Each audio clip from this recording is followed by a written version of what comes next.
Good, real good. What's going on, gentlemen? Let me throw the.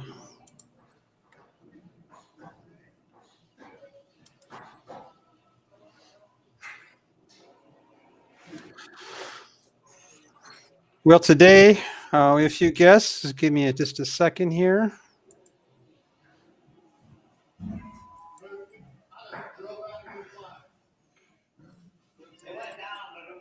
All right, comments will come on down below down there, so you guys will see those. All right, everybody. So we have welcome to this week's live feed this week, and we got our bugs ironed out. We actually have audio, as you all can hear us tonight, and everything is working 100%. Thanks to Trent over here, our awesome co-host for the show. Helped us work out a few bugs on it. So we appreciate it, buddy. Everything going forward will be awesome. Sponsored by Coke. I love it. Remember my last name? No, anyways. Yeah, so we're all ready to go. We have Mark Moser here from Michigan. And he is also small tire, big tire, does streets, tracks, no preps.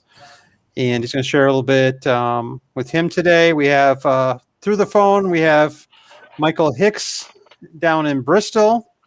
He was at an event this weekend we're going to go over. So he's here to share with us. And we're going to get started here and kick this off. And kind of start the ball rolling here, if you don't mind.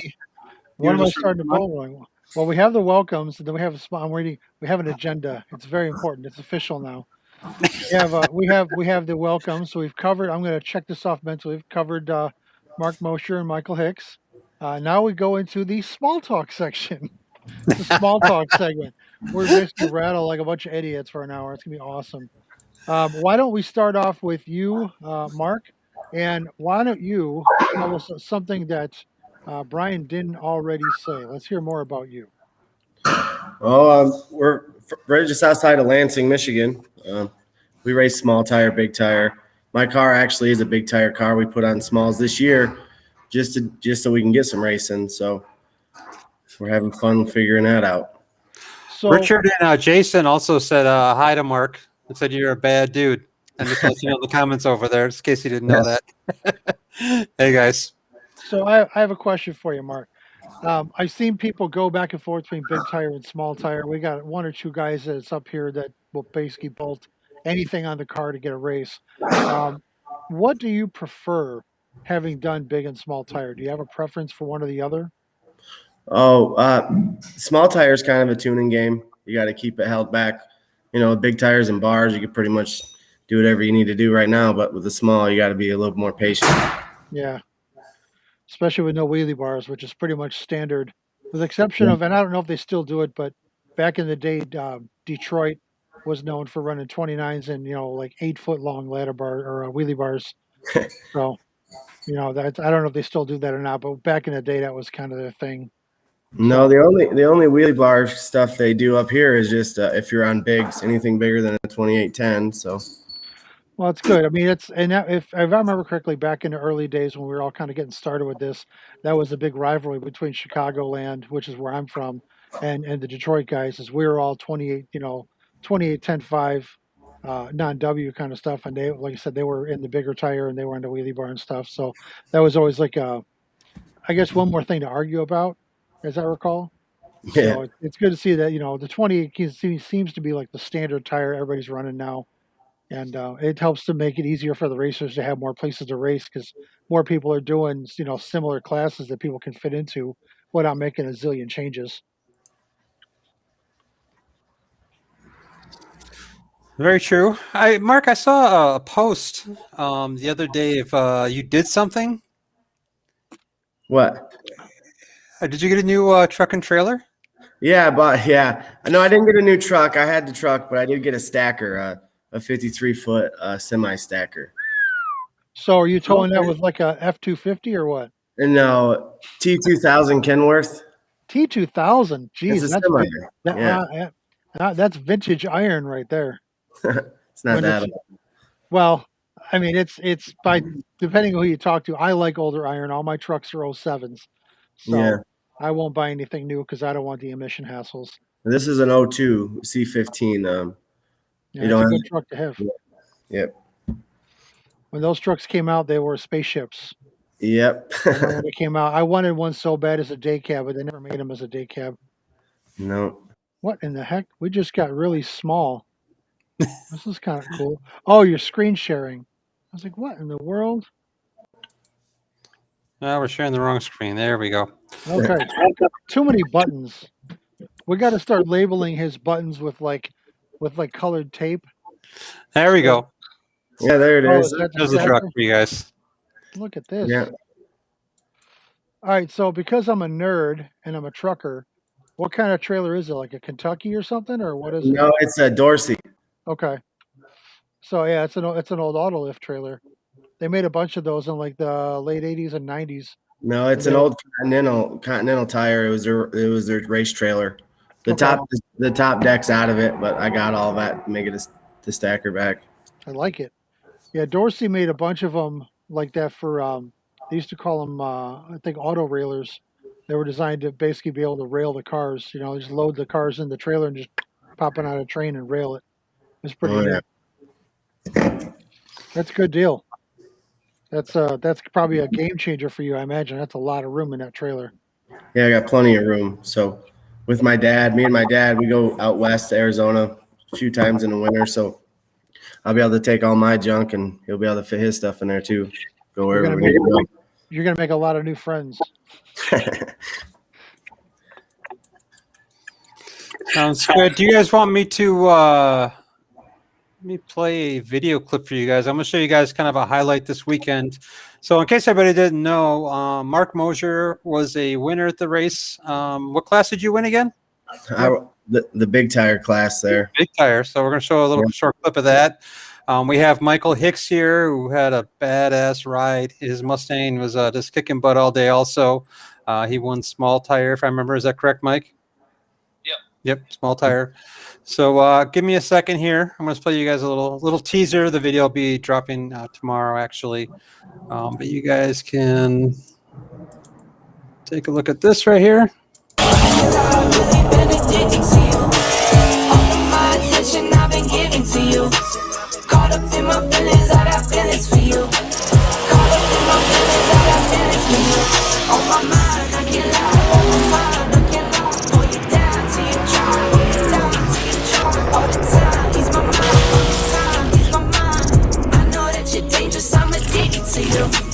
I might let the level like a traffic light be driving. I've been living wild, I'm just going through the motions. Something out the Uber, grab my hand, gave me a lotion. Swimming in your water, but it feels just like the lotion. I can tell I've really been addicted to you. All of my attention I've been giving. Alrighty, so you guys got to see a little teaser there of that. But I'll say hi to Chris. So we need HD classes, huh? Yeah, right. That's Chris Fosco. He's a good friend of mine. He wants a Harley class. That's his Okay. thing. He's been killing it in the Harley street racing game, and so a long time friend of mine. John Fisher said hi too. So in case you guys didn't know, the blue car that you guys saw in the teaser trailer there, that's Mark Moser's car. He has a Chevelle that is definitely badass. I don't know if you want to tell us anything about the car at all, or you just want to keep it kind of quiet. Yeah, there's no secret about it. It's just an old back half heavy old Chevelle with a big block and a glide, a ladder bar car. Okay. And then we have Michael Hicks here. Runs a great program, very talented, has a car really dialed in. And maybe you could tell us a little bit more about his car a little bit. That was the white car you saw without the hood on it, and a couple of the videos on there. We'll have a full finished video, like I said, probably be up late tomorrow. But you want to say hi to everybody, Mike? Can I say me? Can you guys hear him? I hear him just fine. Okay. Yeah, so maybe you want to tell us a little about your car a little bit? It's a stock suspension car. It's been a radio car its whole life. Aside from I mean, the early years we foot braked it and bracket raced and stuff like that, and then we put a bottle in it and kind of quit bracket racing after that. You know, we started running some heads up stuff. And then, the heads up stuff just evolved and evolved and evolved. I mean, like I say, it's been a radio car for, 6-7 years. I mean, a long time. And then this year we decided to do some no prep stuff, which I was kind of against, just due to the car itself. You know, knowing, I mean, it's a stiff, rigid car. You know, and we'd probably been better off with something a little different. But my buddy that I'm actually in team with on the car, Zach Grubb, he was with me the other day. It was his idea to start the no prep stuff, so we started doing it. And at first, you know, we stunk the place up everywhere we went. I don't know, later on in the year, July or so, we started getting a handle on it and have had pretty good luck with it. You know, I mean, we've been to 14 finals and won like 11 or 12 of them since then. You know, so it's made a turnaround for us for sure. But it's like I say, stock suspension car, small block nitrous. It's got a small block Ford in it with a plate on it. Power glide, you know, just kind of the basic stuff. But I mean, it works well. And once we finally got it working on the no prep stuff and everything, you know, we've had pretty good luck with it. Had a good time and stuff. Awesome. So let me get this straight. You went from bracket racing to no prep. Is that right? Basically. No, whenever we first built the car back in the 2000s, it was just a foot brake car. It had an old block in it and the same power glide that's in it now, just, you know, several less parts than it has now, I guess you could say. But I mean, we bracket raced for, you know, several years, and then we started running some stuff at Bristol, the local track, which, I mean, they don't really have anything heads up as far as that goes, but we put a bottle in it and started running a little bit of stuff they had. And once we did that, I mean, it was, you know, we're running with the bottle all the time, you know, and we started running like some ultra street style stuff, and we run Nitrous X. We run True Street 275 over here in the Carolinas and won a championship in it. And after that, some of those classes started phasing out, and it became a no-time deal. And the no-time stuff, I mean, it just, like I say, it just got out of hand, you know. I mean, we had a stock suspension, stock floor pan from the bottom of the windshield to the taillights. It's a stock car. We put a 25-2 cage in it and, you know, stiffen the car up and everything. But, I mean, it's a Mustang with a cage in it. And we started running against guys with tube chassis Mustangs with a, you know, a coupe or a hatch body on them, and it's 2,100 pounds, you know, and we're 2,650 or something, so it's just hard to run with them guys. So the no prep stuff was kind of it was the answer to what we was, you know, trying to do, because I mean, with the track being an equalizer, it works out, you know. I mean, and it's a lot of fun, you know. We worry about getting hit or getting out of control or something like that, you know, but I mean, I guess it just kind of comes with it, you know. We try not to make it happen. Well, yeah, and back in the early days of no prep, going back before 2010, that was pretty much the premise of the entire program. Although back then it didn't have a name, we just didn't prep anything, and you know, the idea was for it to be a tuner's race and for the surface to really be the equalizer. And you know, that was before the days of, like, you know, I don't know, VPS boxes and all that stuff. And now it's, you know, a little different. It's not quite a tuner's race. It's more like a computer programmer's race.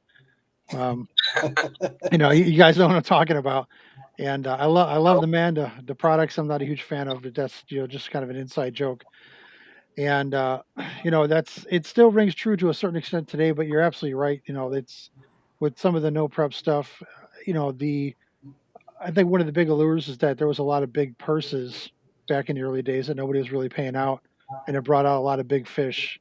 And you got guys coming out with double frame rail cars and, you know, all kinds of ridiculousness. They're like, well, I got a stock, you know, I strapped a steel roof on it with some bungee cords, so that should be okay. You know, it's now a steel parachute or something. But yeah, the evolution has been trippy to watch for sure.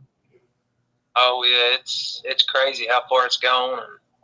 I mean, really everything, every type of racing. It's crazy how far it's gone. You know, the cool thing I like about no prep is no matter how much money you've got, you know, and I mean, we don't have a lot of money. We work for a living, and I mean, as a lot of people do. No matter how much money you've got, if you're an idiot, you're either not going to get down the track, you're going to wreck, you know, and that's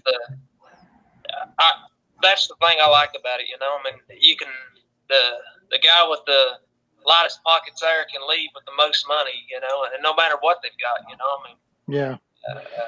5-0 guy blow the tires off and get out run by 7 flat. It's pretty cool. I like all that sense. Well, and you know, I think what I've seen, at least in my time doing this, is that the drivers, they get into it because you know it's more there's more for them to do. It's not just, you know, let the button go and just, you know, steer the car straight for a handful of seconds. You know, they got to be on their game. They got to drive the car, you know, and it's, you know, it's interesting. And the idea is to just not make it suicidal. You don't want anybody going out there and wadding their shit up every pass. You know, that's just no sense.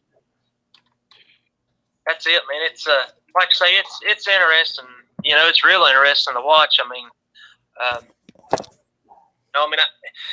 lot of fans, I guess it's kind of like NASCAR. You know, I mean, here at Bristol, back before 07 when they redone the track, everybody wanted to watch the Bristol race because of the crashes and stuff. And a lot of the fans, you know, the no prep stuff draws a big crowd. And for the biggest part of it, you know, they're there to see somebody run out of talent and hit the wall or something, you know. But, you know, like I say, from a racer standpoint, it's that's right, Jasper. what they got, you know, how to make the track work and make it, you know. It's pretty cool. Well, and you know, the other thing is so many guys that have been track racing for so long. I think all of us, when we were younger, I think everybody's played around on the street, no matter what you were playing with. Some guys stayed on the street, some guys didn't. And Matthew Rower, calm down. I'm in the middle of something, so just keep your comments. I'll talk to you later. He gets really uptight if I don't answer him. But you know, the whole premise, you know, of no prep was to try to emulate a street without having to run around, get arrested. And that's, you can totally tell the guys that come off the streets to this day, because they'll come out to a track that's got holes and dead animals lying on the track and God knows what else. And they're like, yep, that's good. Let's just do it. Meanwhile, the track guys are like sweating buckets, you know, because the track isn't perfect. Yeah. Yeah, we pulled the other day and I mean, the track, the starting line, I guess you should say, I mean, it come around to where it was manageable for the most part. The mud and such kind of worried me a little bit. And I'm surprised that we was able to get down as good as we was, considering that the whole day that there was wet spots in the track. But I think where the surface was so, I don't know what you call it, rough, you know. I mean, it had so many high spots in the pavement. It was kind of up above the water maybe or something. But you know, when we first started doing this, when we was radial guys, so when we unloaded, the things we worried about was 8 healthy pistons and keeping the front end on the ground. So I mean, we didn't have to worry about tuning a whole lot for the starting line. You know, I mean, you couldn't be an idiot. You know, I mean, we had, you know, tune-ups that we used that would go 1.0 or whatever, and kind of use them, you know, a lot of different tracks and stuff. But when we first rolled into the no prep stuff, I mean, we was like, what the hell are we doing? You know, we was pretty up in the air about it, and now we can roll into a pretty rough facility, you know, and you know, I don't feel great about it, but we're not as sketched out about it as we was, you know. I mean, it's definitely, you know, I enjoyed it a lot more than I thought it would anyway. Very true. I know a lot of guys are starting to run 2 and 3 kits on these no preps. So they will lighter kit out the hole, and they do other ones down the track, you know, needed and stuff. And the game has really changed from what it used to be. I look people's comments on here going how much faster like no preps got, and how much more you need the computer systems in the car and all this stuff just to, you know, get down the track right, you know. All right. I got to ask you to show us what you're using to hold the phone up, by the way, just for the viewers. Oh. This is some OG shit right here. I I've got the cap screwed on a mother bottle, and I've got black tape holding the phone up. Okay. But y'all can see me. I love it. You got a nitrous bottle holding up. I love it. God, I fucking love it. I love it. Trying to do a YouTube channel and stuff, and Yeah. talked about how it'd be to have a channel, but we never have went through with it. I mean, I do engine machine work, full time. And Zach, he runs a paving company. He owns a paving company here local. So I mean, we don't have any extra time for anything, So the computer stands or mic stands or YouTube setup or anything like that, we ain't got none of that. I just got an iPhone, some black tape, and a mother bottle. But it's working. I love it. That's seriously so hardcore. I can't even stand it. And as a side note, talking about the nitrous and the mother bottle, you're talking about how you guys started, spraying the car and kind of got hooked on it and started, going a little faster, whatnot. And it just reminds me of something I was told a long time ago when I was younger and I wanted to spray the car. A friend of mine's like, just remember something. Nitrous is the ultimate gateway drug. Be very careful. Because next thing you know, That's a I'll fact. be I mean, damned. the car run good. Back when it was bracket racing, we could go 970s in the quarter, and it run 6 flat or so in the 8, foot braking and stuff. And it was a fast bracket car at that time. You're talking in the 2000s. So I mean, it run really well. And we drove it on the street. I drove back and forth to work. I mean, it was a street car then. But I bought a big shot plate at a swap meet for like $40, and I had some old solenoids and stuff like that laying around. And You got a steal of a deal. yeah, we put a homemade kit together, put a 93 and a 82 or something in it, and 6 pounds of fuel pressure or something, whatever we thought would work, and it went from 970 to 880. There was no way after that it was coming off of it. It was just too much fun, especially on the street. On the street it was hot. Yeah, I bet. Not to mention that was quite an economical investment you made there. Oh yeah, $40 plate and some solenoids we had laying around. I mean, we didn't really have much money at all in it to make an 8-second car out of it pretty quick. Yeah, how long did it live like that? We didn't really have much trouble out of it then. I'd take it apart once a year and put rings or something in it, just freshen it up, a couple head gaskets, stuff like that. But we run it like that for, I don't know, probably a couple of years. And then I went from the big block stuff. And as far as big block stuff, it was just a 30 over 460 with some TRWs in it. I mean, it wasn't nothing exotic. But Sure. We went from the block stuff to a small block Ford inline motor. It had a set of old high port heads on it. We put a fogger on it then, and it was a stock block deal. Actually, for a long time, it had a 74 Windsor block, and we put 4-bolt caps and stuff on it. It never had no block trouble, once you put caps and stuff on it. But we run it with just the basic small block stuff for up until 2015, and then in 2015 up until now, it's had some kind of Yates head on it, with a good block and good parts and stuff. But it's been Yates headed for, going into its 7th year, and we've had stuff on it, but I've always had good luck with the 4150 carburetor and a plate, so I just stuck with it and everything. But yeah, it's had several different combinations over the years for sure.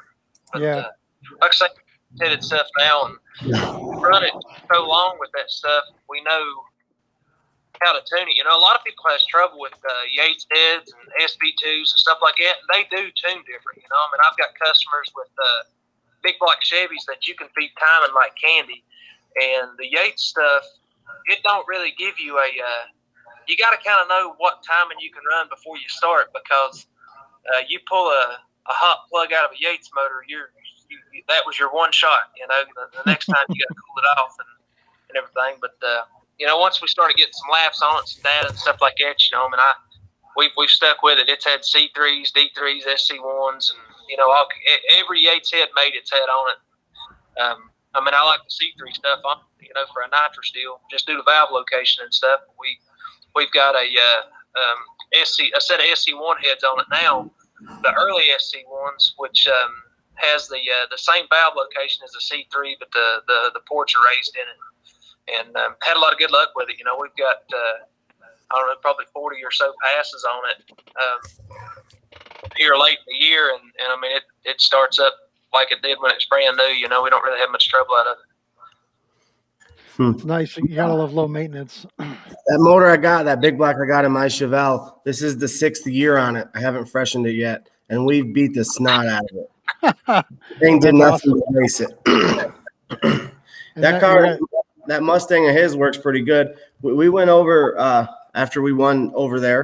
Each round, my car was going away, and I just thought, as the track got sticky, I just thought that I don't know, the weather, whatever, was getting slippery.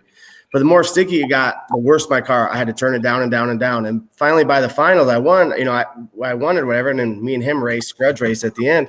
It just didn't go. It just knocked the tires off. When we found out later, we put it on the trailer, that it pushed the seal out of one of the top of the shocks. So every pass had less oil and less oil or whatever it was, and bottoming the shock out.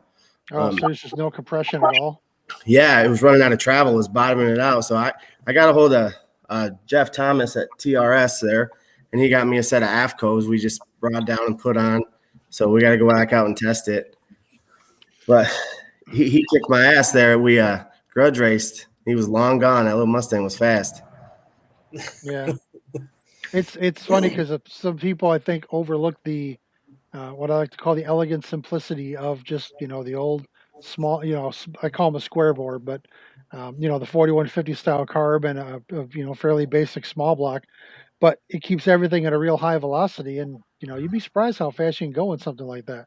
Yeah, that thing was hooked up and gone for whatever it was doing there. Yeah, pretty badass. So, Brian, I don't know if you can I was actually going to make an announcement. So I don't know if everybody knows, but we're actually going to be at Cash Days, Cash Out down in South Carolina. Give me 1 second here. Mm-hmm. I'm going to post it up here. I see that. It's at the agenda down here. Yeah. And it looks like I even know how many cars are locked in.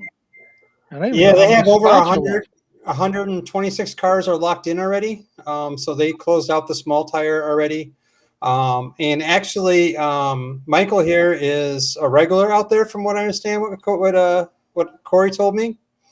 He said you do pretty well down there at that event, from what I heard.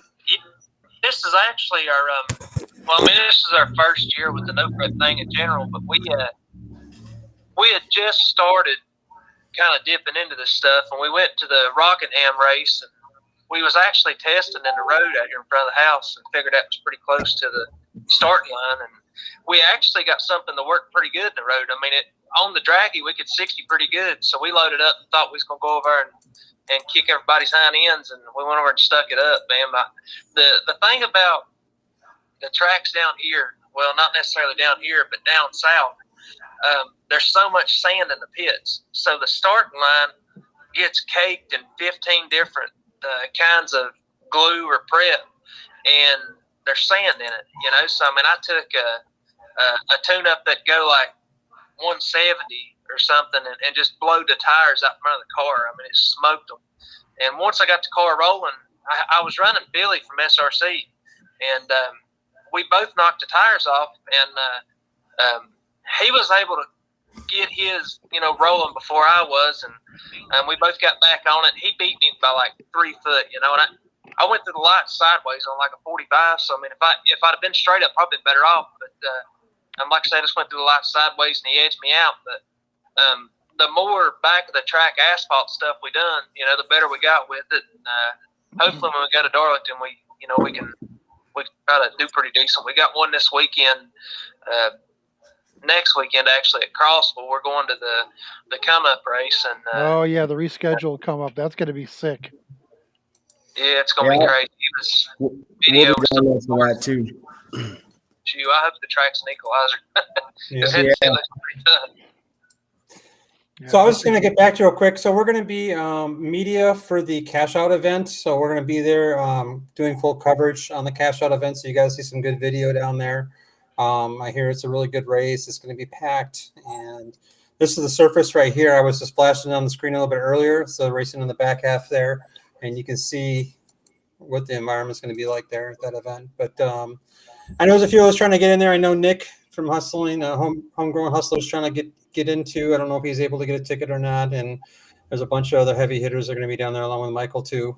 So we're excited to be down there. The come up's going to be a big race. And a lot of people are going to the Cincy Street Night.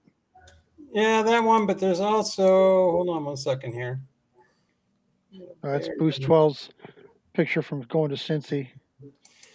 Yeah, a lot of people are going to the Cincy Street Night event tomorrow night. It's going to be a pretty packed house from what I saw. So there's information on the screen down there. Everybody's trying to get prepped and get their cars ready for the come up.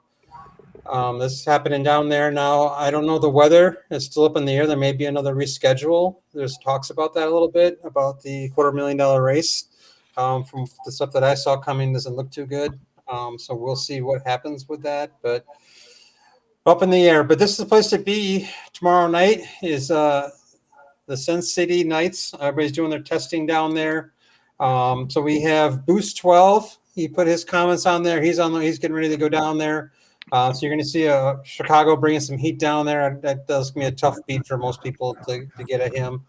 And also, too, we have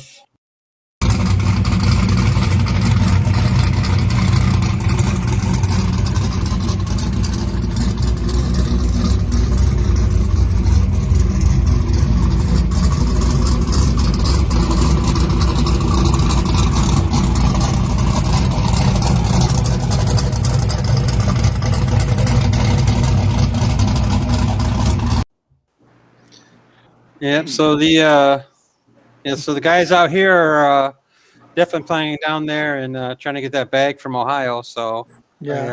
I see that happening. So we'll see what else is. Who else is coming on through for that? Are you anybody else doing anything for Saturday for testing at all, or is that? Saturday, I think we're we're going down to Muncie to test there. The back of the track deal. They're having a big end tester. So me, Jasper, and a few others are going down there. Okay, so I think that's sold out if I remember right. Yeah, 30 car limit. You had to call and get a spot ahead of time. I'm not sure if there's any spots left or not. I don't think so. I'll let them know I'm going to come down. I'm just going to do some coverage for everybody being there, support the racers, help them get ready anywhere that I can help them. So what's that there you had, Trent? Oh, it's for Matthew Rower. Matthew Rower is one of our locals, and he's asking questions about his Anarchy be no prep or not. And Matthew Rower is hearing impaired. He can't hear, but I think he's messaging from YouTube, and I don't have that pulled up. So I was just going to do one of these for him so he understands that it's no prep. No prep. just Is it glue? Is it glue or is it water burnout? At Anarchy, we do water burnout. It's been easier that way. We started doing that with cops years ago because we were having problems with people just getting way carried away with the glue and it making a huge mess. So we went to a water only burnout, but we allow them to carry it past the line. So it's kind of like a hybrid of both ways, and it's worked pretty well for us. Not opposed to doing a PYOP. Maybe now that it's more common, people will not get so carried away. But people would just pour gallons of it on the ground and it would just roll everywhere and it'd just be a mess. And, then you get one idiot that uses the hose and now you've got basically goo that doesn't do anything for anybody. For sure. I've seen that a lot of Great Lakes. The one event they did pour the prep, it was so sticky. The paint was coming off the ground over there. Mhm. But at US 41, it's not a bad thing. That's all I got to say. Well, and 41, until this year or until next year, I guess 41 surface was much newer. They had to grind it a couple of times, but it's only a couple of years old now. Obviously, the Grove is doing their surface literally right now, so it's going to be really killer next year. And as far as the 41 deal, I don't know. It's the first time the Anarchy program has gone to US 41. A little trivia note: US 41 is the acknowledged birthplace of the No Prep event. When we did the first COTS back in 2008, we just didn't know it at the time, but. I don't know. I'm excited to try something a little different. Excited to go to 41. It's a great track, and we got a lot of history there. And the details of the Anarchy event are still kind of coming together. I just was important for me to get the dates out because calendars fill up so fast. Matter of fact, I can't even talk about the September event because I haven't gotten the venue to give me a final approval. But well, as soon as they do, I can talk about it. Well, I'd be excited. I'm just glad to see Anarchy coming back again, and I think it's awesome that it's going to be in Indiana, and we're excited to have that just back period. Thank you.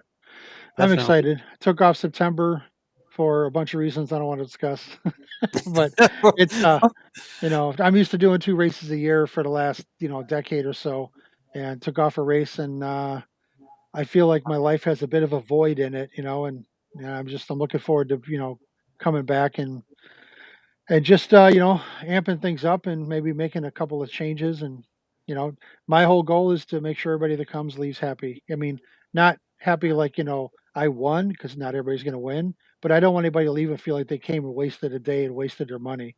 And it's a challenge to pull that off, but we've been pretty successful so far. So You got a good program going on down there. That's all I got to say. trying. So how did you get started with Anarchy? Event? Oh, I get interviewed now. Okay. All right, it's my turn. That's okay. The short version is that for those of you who don't know who I am or what I've done, I was again going back to 2008. I was one of the 2 guys that co-founded Chi-Town's King of the Street. It was me and Heyo Steve, and he came up with a concept for it based off of a conversation with a bunch of his local street race buddies, and who, by the way, the acknowledged origin of the program or origin of the concept is a guy we just call Figgy. And out of respect, Figgy has a lifetime pass into all of my events because he's the one who was the first one to talk about it. And Steve approached me to help him, kind of put it together because I had, event experience and whatnot. And fast forward, we did 19 COTS events together. We were poised to do our 20th, and it was just some internal issues and some disagreements, and it kind of fell apart 3 weeks before the 2018 fall race. So rather than just bail on the racers, I just came up with a concept of a name, which was Anarchy, and we pretty much picked up the pieces and just kept right on rolling. And that's we're doing it at Great Lakes up until the end of middle of last year, and had a couple of disagreements with the track and the management. So I felt it would be appropriate for us to maybe spread out a little bit and let that cool off. So we're going to US 41 this year. I've got another track that's in, I'd say, final talks, but again, it's not guaranteed yet, so I can't say where it's going to be. Who knows? It could change, But basically, the Anarchy program it's a little unconventional for no prep because we have a lot of classes, and the idea, I call it a zillion little classes format. It basically, I derived it based off of mathematics and a lot of experience running larger major weekend programs, 300 cars, that sort of thing. It's a lot easier to deal with 128 cars that are broken up into little 16 car groups versus 128 cars in one big group. And that's kind of the foundation of the program. So we have a lot of classes. We don't look for huge fields. I've got 2 32 car fields, and they're both slow indexes, which the locals give me a hard time about. But there's got to be a stepping stone to get into this stuff. And a lot of people that want to be a part of it, they just can't compete right out of the gate. So they kind of got to get their feet wet and learn how it all works. And so far, it's been well received. We've tried some classes that haven't worked. We've put some classes on the shelf that have kind of died off. And it's difficult to predict where the trends are going to be. And our region is a little different than, say, Ohio or going down south. That's those guys. I mean, you can't get a 32 car 28-inch field down there. You're doing something wrong. And we've always struggled to get a big field like that. It's just how our region is. So it's always a challenge. And again, you want to try to broaden your appeal and offer these people a diverse program that has a little something for everybody. We've got some motorcycle classes, we've got some more streetcar classes, we've got a stick shift class. Do you do hard tire also? Yes, we do. And hard tire, actually, I won't say that we started because we didn't, but with the COTS program, Steve started a program called Street Life the night before, and that's where the hard tire concept came up. I'm not sure who's responsible for it exactly. I know I wrote the rule for the tire, but that's about all I did with it at the time. And it's basically a next evolution of what No Prep started as. It's all based around the tire. So in that case, it's limited to a 220 treadwear rating, the little UTQ numbers on the side, UTQG. And then recently, to keep in line with another program, Streetcar Brawl, which is also at 41, but it's a backtrack event. They've been doing it for a couple of years. Derek and Brian run a really good show down there, and their hard tire they do a 180 if you're an 18 inch or bigger. So they give the big wheel guys a little bit of a break on a tire, and it's been a good program. And the car counts are up and down. 2020 was weird because of coronavirus. As a matter of fact, I don't. If I thought about it, I would have brought one of the decals down here, but I actually titled the June 2020 event Corona Arcade just to kind of poke fun at the whole pandemic. And I didn't know what to make of it. And we had our biggest event we've ever had in the middle of the pandemic, presumably because we're the only thing to do. I don't know, but I like to say it's my genius level promoting, but it's not. We just got lucky, but I'll take it. Um, well, we've got a handful of streetcar classes because that stuff's really hot. We do have a big tire class, for pretty much run what you brung unlimited. Doesn't matter what it is. So, we get a handful of pro mods, and it's easier to do when you're not looking for huge fields because it's pretty easy to find, a dozen to 16 guys that want to come out and do a full round field and just have a little fun. Try to throw a little money at it, make it kind of interesting. Um, I know that a lot of racers have been clamoring for the big 10, 20,000 hour guaranteed purses of yesterday, but those are difficult to do, and continue to do where they're not basically just total losing money issues. And if you're hemorrhaging money, the event can't survive. So you have to at a certain point you have to think about the economics of it, make sure it makes sense because you want to keep doing it. Um, a lot of these races now like to come up, for example, Messi is a great dude. I mean, he's King Messi. What more can you say? And he's doing a $250,000 race. It's 1,000 hour buy-in. I think it is. It's everything's just over the top with it. I don't want to be responsible for that kind of money. I just don't. So I like the smaller payouts. Not to. I don't want to make it a blood fest, that sort of thing. We'll have a couple of really heavy hitting classes, the traditional 28, the big tire. Remember, I play a short clip from last year. Yeah, if you got one, let's see it. I'll play the little intro to it here. Sweet. Short clip. Give me a second here. I didn't think I've seen this. Hopefully, it's not the part where I was running around in a dress. I had a lot to drink that night.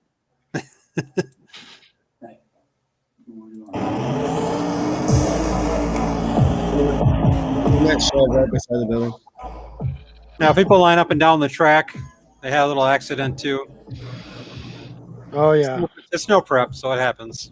Yeah, that was really unfortunate. He put it on the roof, going through the traps. But he got out okay. So yep, it's Richard Engelbert, great dude, top sportsman car, beautiful paint. And he was fine. He just got up to that right wall and he made a pretty hard steering move. And those light cars don't tolerate that stuff. Mm-hmm. I'll let it kind of play in the background while we talk a little bit. Okay. People aren't familiar with it at all. But Nick Coleman's.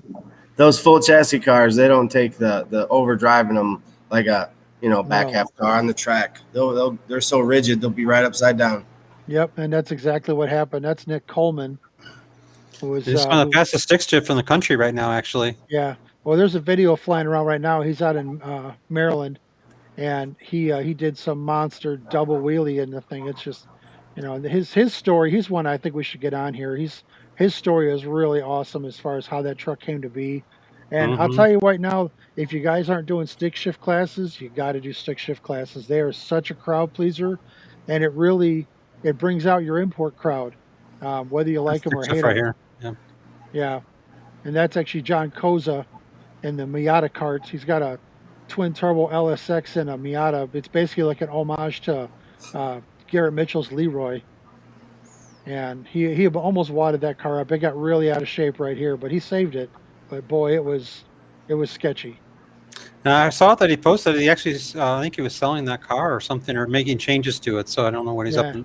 He's got he something going might. on with it, but I think the near death experience a couple times might have tempered his desire to drive it. I don't know.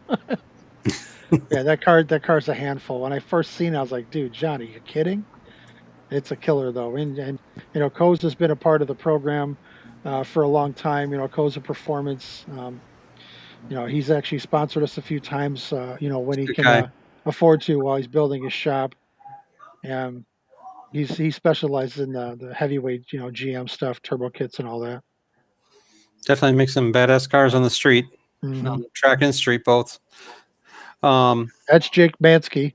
Jake Manske actually had the Cinderella upset over the illustrious Schoolboy in the semifinals of Junior, and Junior's a 26-inch drag radio class. And Jake's considered to be kind of mid-pack, and Schoolboy's considered to be like the king. And well, it didn't matter because Jake took him out, and it was amazing. that's no prep for you, right? Absolutely. Mhm. We talked about that earlier. Yeah, what's up? They even got some old school going on. Oops. Yeah, old school and junior are kind of my two, what I like to call my achievements. Junior is a class that I developed in 2012 to serve as the entry level for the 28-inch stuff. I know it's the second car class that we developed at COTS, and then old school is a concept that I developed with the help of a couple of guys, Eric Flitch and Greg Hurlbutt, that kind of serve as the overseers of the What's up, Joe? class. Mhm. And it was really just based on stuff that I thought was cool. It was really selfish. I'm not going to lie. It's the stuff I grew up with. It's stuff that I like. And I said, let's just make a class of it. It'd be super cool. And it's one of the favorites, one of the crowd favorites. They love seeing the old iron come out. So I even managed to bring a legendary street racer by the name of Wayne Proper out of retirement for that. That was kind of a bucket list item for me. Wayne Proper's a great dude. Definitely. I mean, I would say is that at your event, I've just seen nothing but incredible racers and just very heavy hitters that are always there in all the classes. And you have a great turnout and a lot of people that travel to come to the event. So I'm really excited to see what happens at US 41. Yep. And hopefully we get this to spread a little more. And I'm excited for what's coming down the road with that, by the way. But we'll talk Thank about you. it later. I think it'll go well. It's just taking some time for people to kind of absorb the news that we're going to have a bit of a change. And I see Joe from JMK down there. He's sponsored as well, Joe Klashewski, which I'm probably murdering his name because I don't speak that.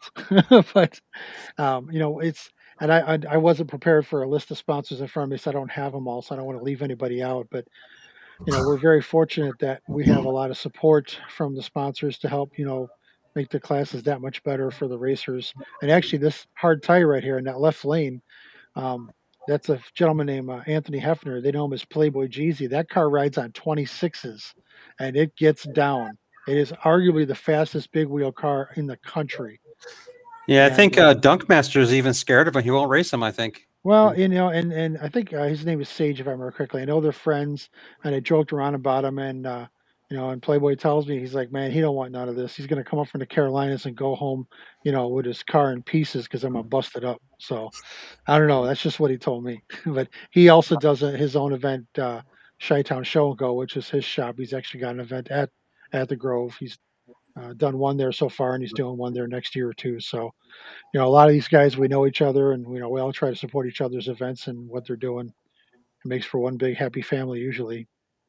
Yep, some modern So, muscle right there. Yep, yeah. We call it the heavy hitter. That's the 4,000-pound class, and it's actually Ashley Mark, I think. Yeah. Excuse me. And yeah, if you keep playing races, I'm going to keep telling you who they are and commentating. And there's Okay, Nick cheering you on. I'll say the It's finals. just- You can go to our it's- channel and watch the Yeah, full video. But there's some good action in that video. It's old announcing habit because I was announcing for so long. So I start seeing cars and I just want to grab a mic and start talking about them. And so People are asking what kind of. Somebody asked about what kind of classes you're having in June. yeah, that's Pro Again, if you wanna Stock repeat them John. real quick. Yeah, the classes have not been finalized yet. That's why I haven't put them out because I know some changes have to be made in order to stay current with what people are doing now and to kind of feel out the region. I was asking some questions about hard tire recently, not because I don't think we can do hard tire. I think hard tire will be very strong down there, but we've always struggled to have a crowd for it up north. But you'd be surprised when you move 100 miles south, things change quite a bit. So we have to look at the program closely. We're analyzing the classes, me and of course, my right hand, Nick Frank, who is my operations or logistics manager or technical director or whatever you want to call it. He's the guy that once we get it all done, I go, here, Nick, handle it, and he takes care of an race day. He pretty much does for Anarchy what I used to do for COTS. He makes sure that it all gets done. So, and he's arguably better at the job than I ever was. He's very organized and he's very professional. He don't take shit for no one. I'm too nice.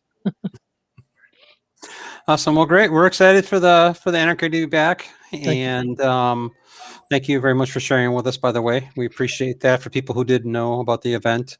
And also, I have a clip.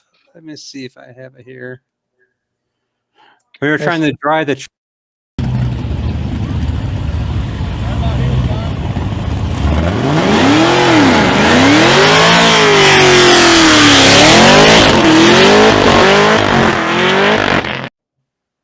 That's everybody trying to have fun drying the track.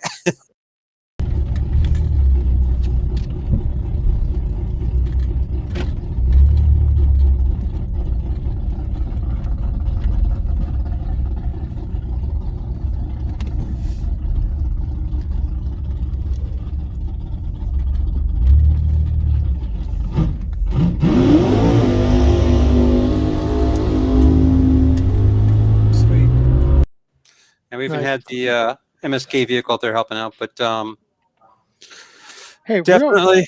Real quick, I'm looking at the agenda. What's up with Waffle House? Why are we talking about Waffle House? What's up with that? It's funny you brought that up. Okay. Just do we don't have Waffle Houses in Illinois. Okay, for everybody who gets to enjoy that, in all these other states, we don't have that privilege here in Illinois. So. I know, Jasper, I know you work at Waffle House and, they sponsor you. And, hey, I actually like the food there after my experience. So I get to Ohio. Where was I at? I think I was in Cincinnati, I think it was. Just stopped before going to the racetrack, the big city.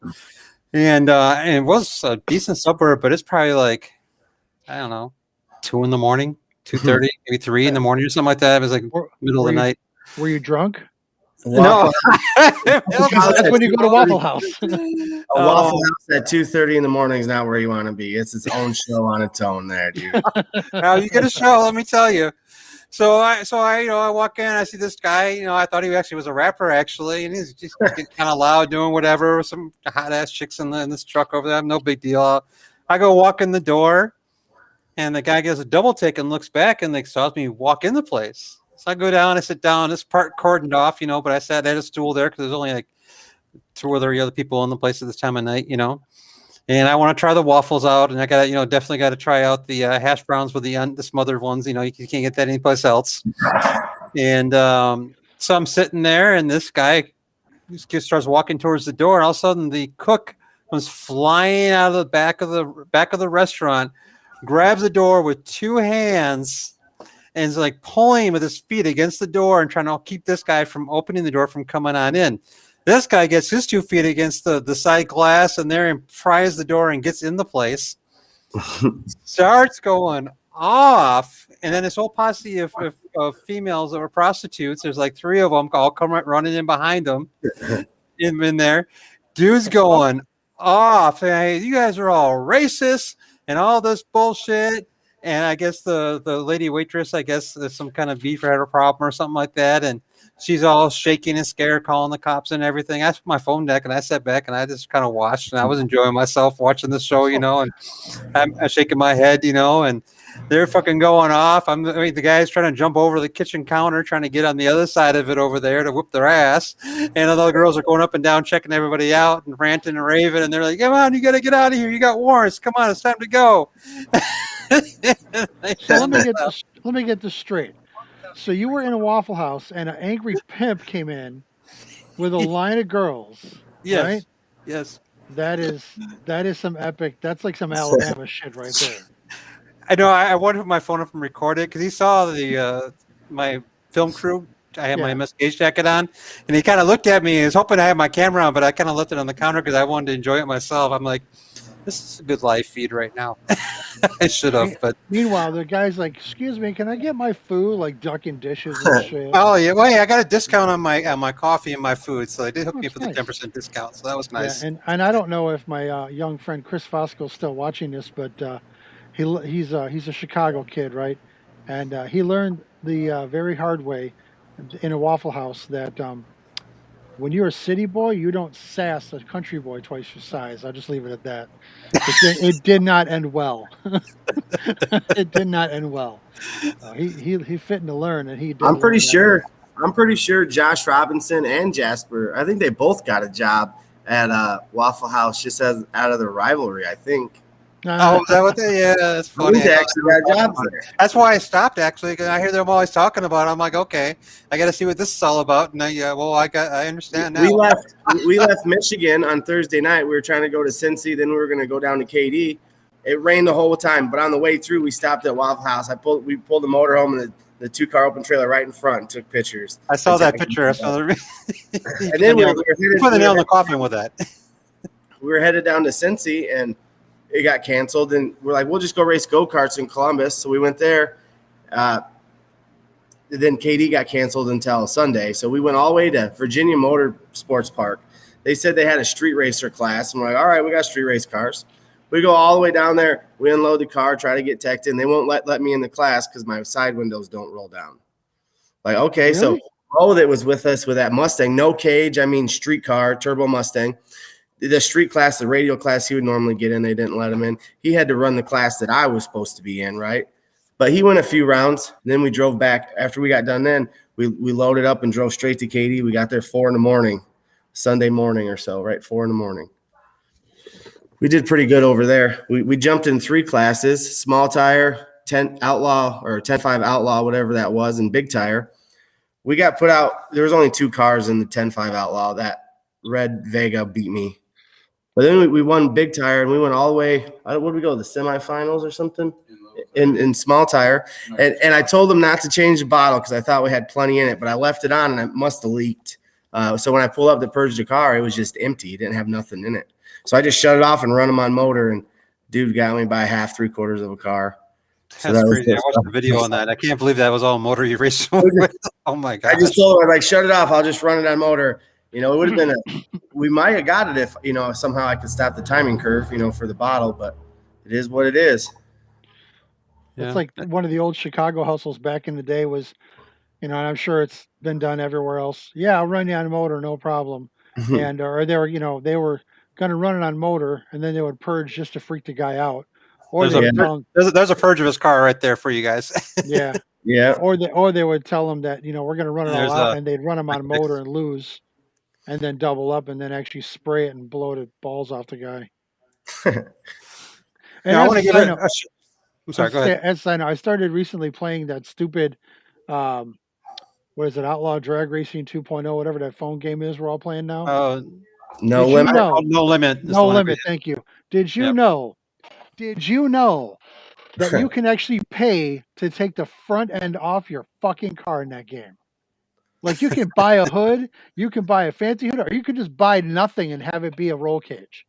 Like, that's how common and popular it is now to run buck naked. I just thought that was interesting when I saw the front of his car. Yeah. You can buy that shit now. It's great. Oh, that's funny. Yeah. Yeah.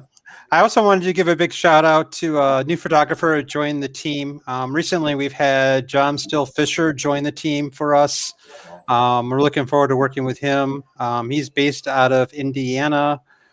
He does great photography work. He does a lot of streaming and some video. So we're kind of putting our team together for next year, and we're going to be using him a lot on the starting line as well too. We got some big things happening. Possibly doing some live streams and pay-per-view for some of the bigger events. We'll talk more about that later, but that is actually in the works, and we're finishing up some testing over winter on that whole process.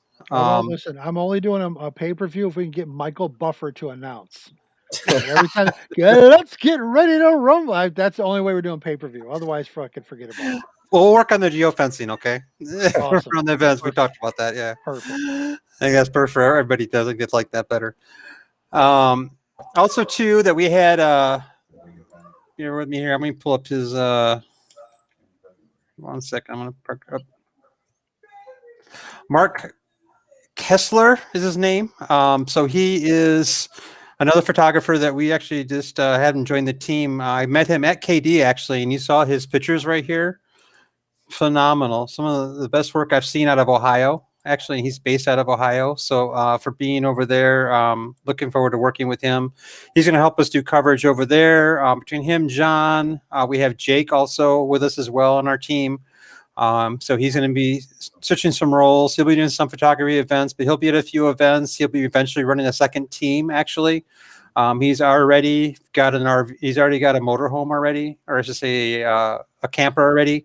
And we're going to put some MSK on it. So he's all in for the team, and we're going to start putting together that second team. I'll run a different team, so we'll end up having 2 crews out. Possibly some other opportunities in some other states that we're talking with some other photographers and videographers right now. But we're really trying to take things to a whole nother level with MSK next year. We are working on how we can find an RV and looking for sponsors to help us out with our channel. We're going to do an RV, so those are going to be permanent sponsors on there.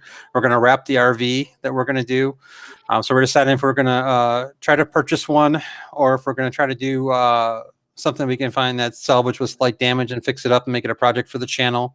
But more likely, we're probably going to buy one. So we're trying to find something that can fit into a budget for us and help find some sponsors that want to be on there as well, too. So if you know anybody, we appreciate the support of the channel. We put it on the banner. And the events that we go to, we shout out everybody in the live feeds and everything. I want to shout out Red Tie Canopies. This definitely helped us towards our tent that we're going to have. So we'll be having merch next year at events. We'll be able to print out pictures at events for the photographers. We'll be doing that also at events. So we got a lot of big changes coming forward with the channel, and the team is really starting to come together, and we're really starting to grow. We're looking for another editor to grab into the group also as well to help us with this too, because it's a lot. I do use a lot of cameras because I want to bring the best footage possible. It takes me a while to go through it. That's why my videos aren't as fast as others, but I want to bring the best quality that's out there.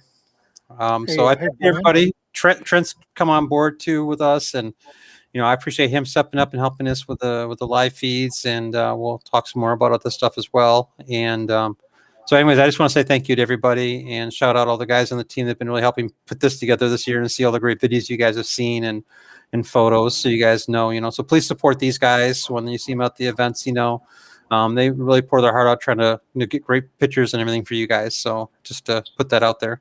Oh yeah, and hey, Pro Stock, send me information on that Monaco.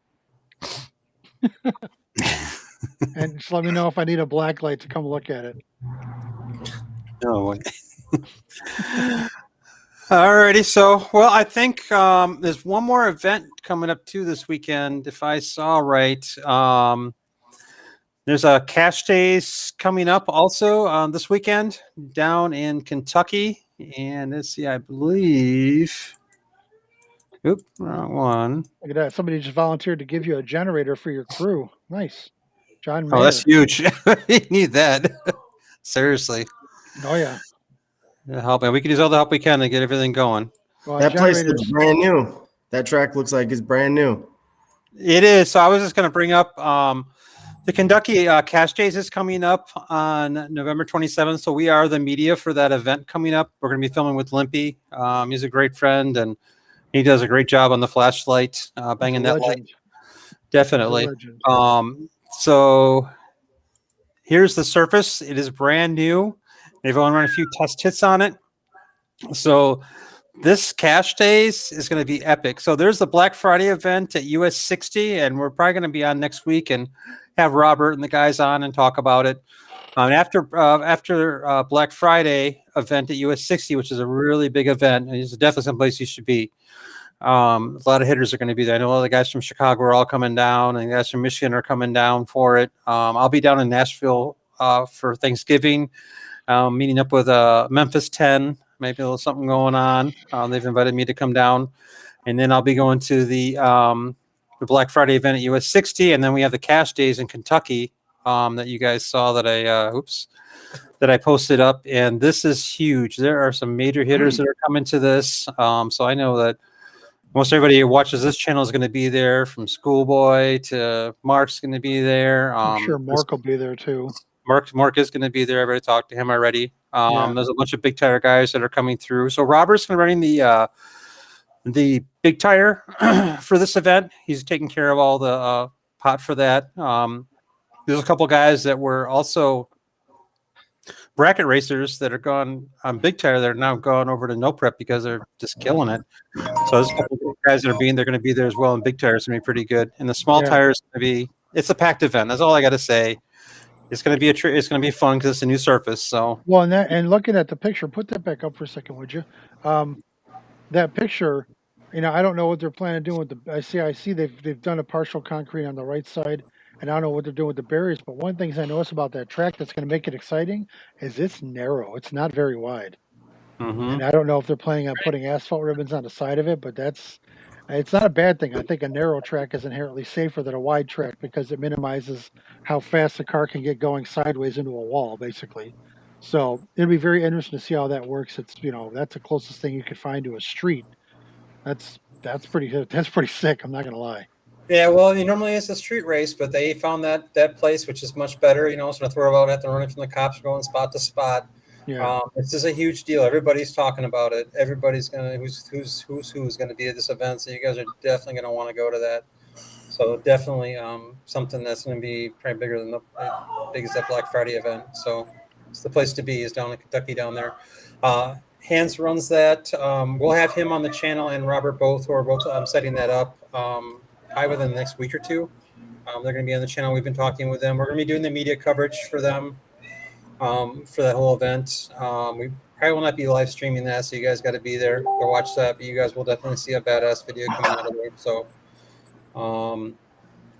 Limpy is going to be on the US 60 Black Friday. He's going to be banging the light over there also too, so we'll be with him the whole weekend there. And but that's some things coming up right there.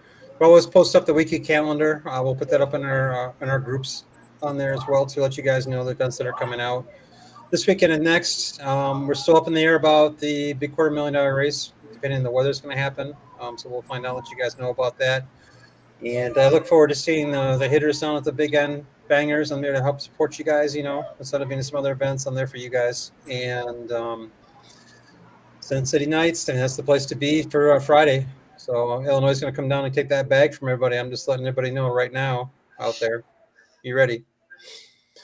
And I think that's about it, I think, for the night, guys. Anything you guys want to add?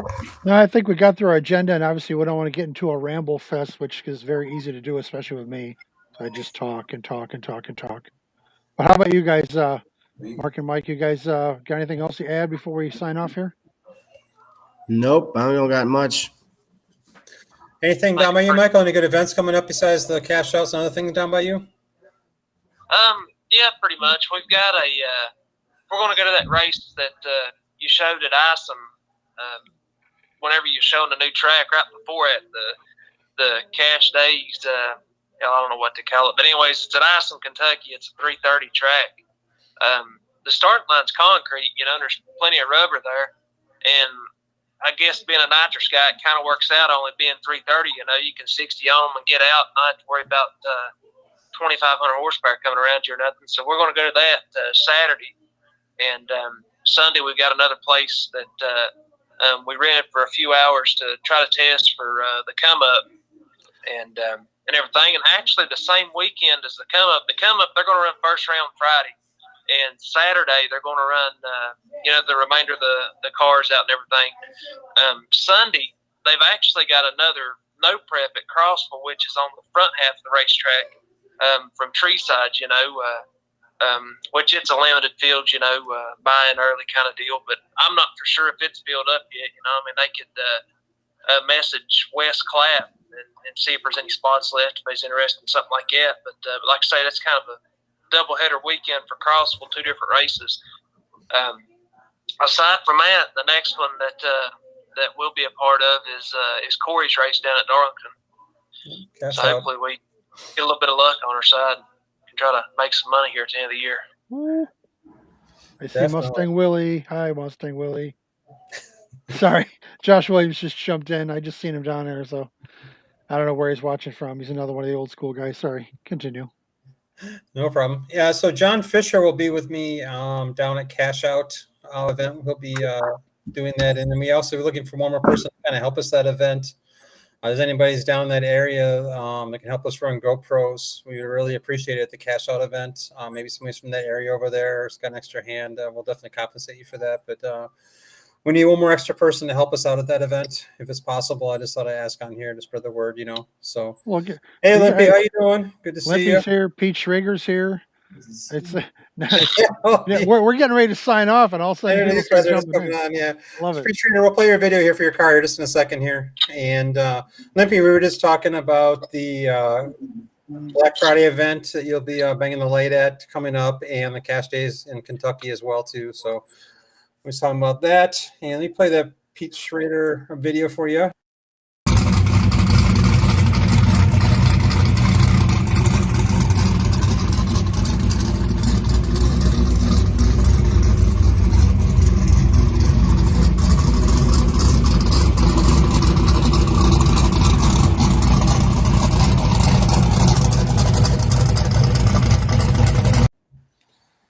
So he's going to be there.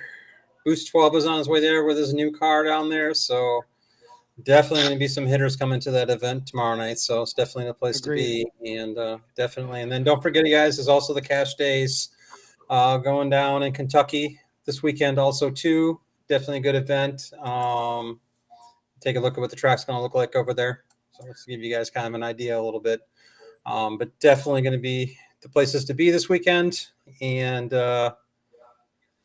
look forward to seeing you guys have some fun. I'll let you know if we can make the Cincy trip, if we're going to be able to do that Friday. And possibly I may be out there do some filming for you guys.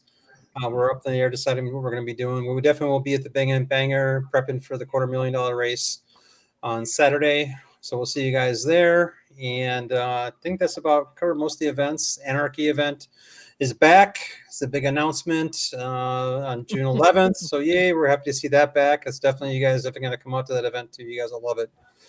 And I think that's about it for the night, guys. And I think we're going to call it a night. Fucking Lippy. He's just being brutal. He's being brutal to poor Pete over here. Oh my God, you guys are terrible. I love it. Oh. For those that don't get the joke, Pete Schrager's new car, gorgeous, so pretty, but it bears a striking resemblance to Tony V's car. It's not the same car. Tony V still has his car, but to the untrained eye, they're very, very visually similar color. So it's like a never-ending joke with Pete. We're like, is that Tony V? God damn it, it's not Tony V. See, Tony V's car is in a trailer, whereas Pete Schrager's car is driving down the racetrack. So when Tony V sees this, Tony Vince, I love you guys. Start racing again. Definitely. Very true. All right, guys. So we'll see you guys at all the events. Like I said, looking forward to 2020 as we expand our team into multiple states, and you're going to see us everywhere. We're breaking into more crews besides just our main crew now. So it's going to be a big year for us this year. We're looking for sponsors. We can use all the help we can get, guys. And so we already got one camper. We're looking to get an RV. So we can run 2 separate crews out of and do some interviews inside. And we're going to wrap that with all the sponsors and everybody's name on it. Helps us with that project. We appreciate everybody. And thanks for supporting us. We'll continue to bring you the best videos that are out there and bring you the no prep scene and the Cash Days and the street, with action going on the street. If it's out there, we're going to be there. So we thank everybody. You guys all be safe. Have fun down there, Mike, and down in Bristol. I bet you it's a lot warmer down there than it is up here. It's pretty chilly right now, man. It's summer left. I mean, it's hot forever, and then next thing you know, it's like wintertime. But it probably ain't as bad as it is in Chicago, I'd imagine. But it's pretty chilly. It's definitely cooled off. Yeah, definitely. I'm going to share with you a very brief 30 degrees in Michigan. 30 in Lansing. For the past 2 years, I've been running a southeastern route, and I've been going down to South Florida pretty much every week. And now I'm back local again, running to Wisconsin. It's really cold here. I'm so not used to it anymore. Like I go out to go to work at 2 a.m. It's like 25 degrees, and I'm like, why do I live here? Like, what the fuck? So I'm still taking some getting used to. You get spoiled for it, you never want to come back. Well, alrighty, guys. Yep. We'll see you guys later. We'll have some other guests next week. We'll make an announcement about that and recap the next weekend, and getting ready for the come up and getting ready for the cash days in Kentucky, Black Friday coming up. Olympia will be banging all those lights at those events right there. Definitely a place to be. And Olympia also is going to be down this weekend down in Louisiana, banging the light down there as well too. I actually wanted to go to that event. This was things getting ready. I'm here to support some of the local racers. So I got to support the team. And so I'm not going to be able to make that event. Unfortunately, I was planning on being down in Louisiana. I was looking forward to the warm down there. But Olympia will definitely be killing it down there. So, and you can check out his feed over there. So we appreciate you guys. Be safe out there. And you guys will see the video dropping tomorrow from KD from this weekend. US 60 will be dropping beginning of next week also too. So you guys get an idea what the track's going to be like for Black Friday. So you guys will see that video coming up. We just released a cash day event not too long ago. You guys go check out that video. So we'll see you guys later. Have a good night. Thanks, everybody. See you guys. Thanks for coming. All right. Take care. Bye.